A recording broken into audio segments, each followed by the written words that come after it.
وادي السردينة، ده الجزء التاني بتاع السردينة اللي احنا خللناها.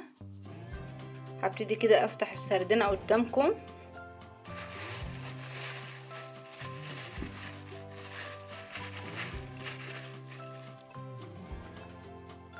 الله، شايفين الجمال والحلاوة؟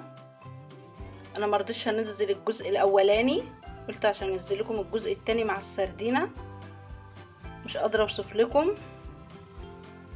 نعملها في قلب البيت، حاجة نظيفة موفرة، بدل ما بنجيبها غالية من بره، بنجيبها بالشيء الفلاني. لا، احنا نعملها ومضمونة ونظيفة. بصوا السردينة وجمالها، مش قادرة والله العظيم اوصف لكم. تحس ان هي زبدة.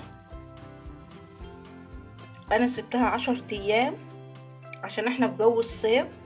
لو احنا في جو الشتاء هتاخد 15 يوم. جربوا الطريقة بتاعتي، ولو السردينة الجميلة بتاعتي عجبتكم ما تنسونوش في لايك وشير وتفعلوا الجرس. ولو اول مرة تشتركوا عندي جربوا وقولوا لي ايه رأيكم. يا رب الوصفة بتاعتي تكون عجبتكم. مع السلامة.